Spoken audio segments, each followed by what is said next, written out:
Howdy folks, and welcome back to the channel. Now, it's been a little while since I did my last video covering some of my favorite mods from the Project Zomboid Steam workshop, and I figured in this video it's about time that I right that wrong. So we'll be taking a look at all sorts of mods in this one, including quality of life stuff, map mods that offer new areas to explore, and mods that change in-game mechanics. I'll include a link to all of the mods shown in this video in the description, and lastly, if you find this video useful or get some mods to try, do be sure to drop the video a like and subscribe for more stuff just like this. Alright, so with the intro out of the way, let's get into my first mod for today. I'm going to kick things off with one that I know is getting a whole lot of popularity at the moment, and that's the Inventory Tetris mod. The UI elements of Project Zomboid have always been a hot topic for players new and old. Now, regardless of your opinion, it's fair to say that not everyone finds the UI easy to grasp, as it is right now, and this mod offers a fantastic alternative that I've even been using in some of my own recent gameplay. The mod takes inspiration from Escape from Tarkov's inventory system, placing items in a grid format within all containers, and even providing a nice little overhaul to the way items are equipped on the character too. Now, if you're familiar with Tarkov, you'll also know that containers need to be searched to reveal what's inside them, which again, this mod replicates for that nice little dopamine hit when you discover that generator magazine you've been after for weeks. Next on our list is one for all of you illiterate folks out there, and not you literally, but your character. It's considered a hell of a challenge in Project Zomboid to take the illiterate trait, since leveling skills almost entirely requires the XP boosts provided by reading books. Now, the mod Learn How to Read does exactly what you think it will, providing illiterate characters the chance to slowly but surely develop skills in reading and transition from first not being able to read at all through a stage as a slow reader, then to normal reading speed, and eventually even becoming a fast reader. Your character must learn through watching TV, then progressing on to reading books. It's an interesting take on making one of the least popular traits in the game more usable, and I just thought it was worth mentioning in this video because I know a lot of players appreciate a slightly different experience without an entire overhaul to the game itself. My next mod to add to our list today is perfect for any 10 years later run, 6 months later run, or any other playthrough that sees vehicles in a worsened condition and power already switched off. This is Bravens Bicycles, offering an alternative to what is currently the only mode of transportation in Project Zomboid, that being cars. Obviously, these have distinct disadvantages to cars, being that you're left exposed when using them, they store less stuff than a car will, and you're not going to be quite as fast as you would be on 4 wheels. But the relatively obvious upsides are a lack of fuel consumption and much quieter transport that isn't going to draw the local zombie populace to your location like moths to a light bulb. If you're thinking of running this mod, keep in mind that pedaling, just like it would in real life, will gradually tire your character, and they are going to become exerted given enough time. So yeah, a great survival tool so long as you're careful with them.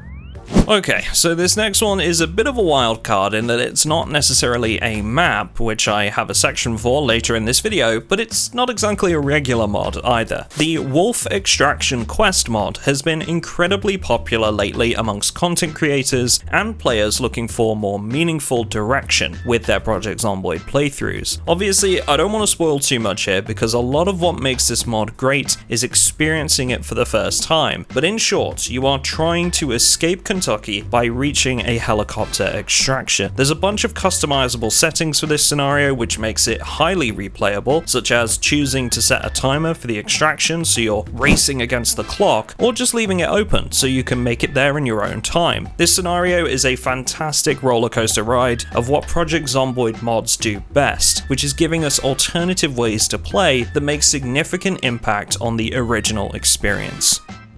Okay, so moving on to the next section of this video, I wanted to target a few quality of life mods that I've been using recently that mostly don't do anything that overhauls the experience of Project Zomboid, but does enhance it by bringing a smaller change that affects the peripheral features of the game. First, I've got a couple for the base builders amongst us. Introducing Show Wall Health, which, as you'd suspect, allows you to check the remaining health points of any wall you've constructed around your safe house. This is something that has caught me off guard once or twice in the vanilla game, since structures can reach critically low health without any indication in their outward appearance that they are nearing destruction. This mod offers a much needed remedy for that problem, and to pair with this mod perfectly, I'd also recommend using the Repair Wall mod. This will mean that if one of your walls is nearing dangerously low health, you can fix it up in a jiffy and get right back to what's important to you, instead of having to build a new wall entirely from scratch.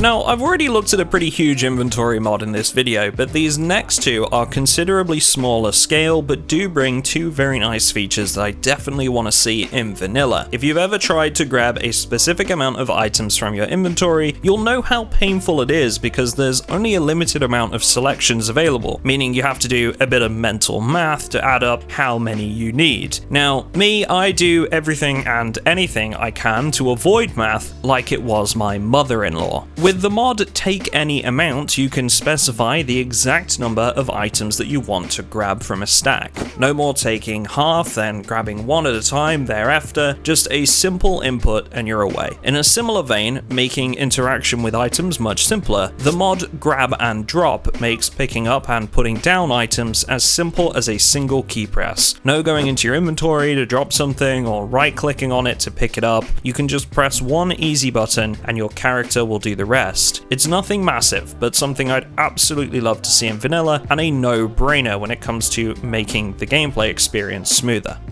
This brings us to the part of the video I know many of you have likely skipped to already, but just in case you haven't, we're on to map mods next. All of these choices are top-notch experiences for their own reasons, but they'll all give you something new and exciting to explore. I wanted to start off with one that I know is going to be vastly different to a lot of the maps you've experienced thus far, and because it was created with the help of a lovely chap called Simon MD, who some of you might remember has made custom maps and settlements for our whitelisted Patreon server. This is the Frigate, which, as the name suggests, places a huge military frigate on the main river that runs through the map just east of West Point. Aside from being a kick-ass example of being something new and fresh to the workshop, offering a unique experience to many players, the Frigate also doesn't conflict with any other map mods due to its location. It should fit nicely into just about any playthrough. You can also pick up the mod Insurgent, as recommended by the map maker, and select the Frigate as the starting point for a truly different experience to the start of your game. Exploring this map makes for a nerve-wracking experience of cramped corridors and dimly lit hallways, so be careful and come prepared if you intend to use this map mod.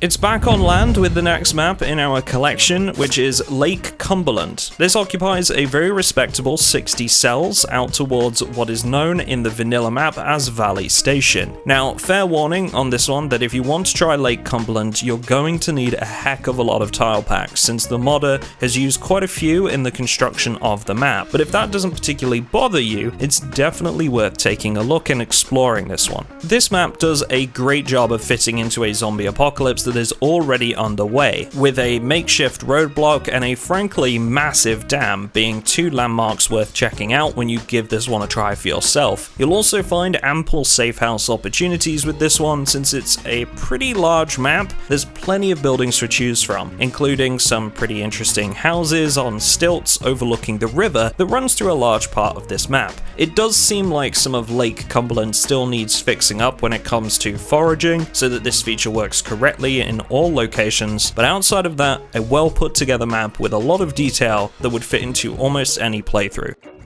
If you're looking for a map that doesn't require a whole lot of tile packs and keeps things in a more of a traditional vanilla Project Zomboid style of design, our next selection is a good choice for you. This is Greenport, located along the riverbank between West Point and Riverside. And as the name suggests, this is a small harbour town that features seafood restaurants, small factory workshops, an assault course, and plenty of good safe house opportunities in the form of farmhouses with wells or sprawling mansions. Now, again, this map isn't going to be one you're looking for if you're searching for a groundbreaking new experience. Rather, it maintains the style that Project Zomboid has gone for in its existing map and fits nicely into the surroundings while still bringing some pretty interesting locations to the mix.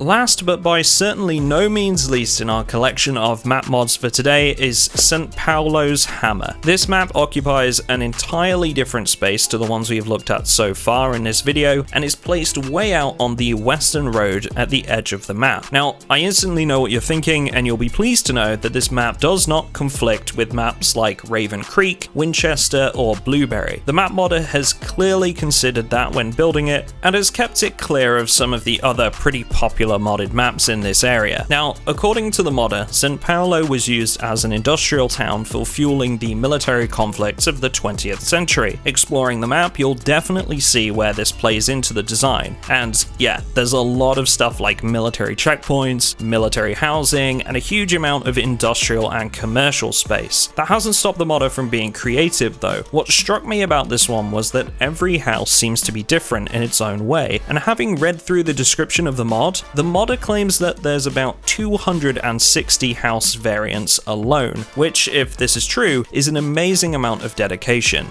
Definitely way up there on maps I'd recommend, and with a 5-star average rating across nearly 400 reviews, I'd say the community thinks so too.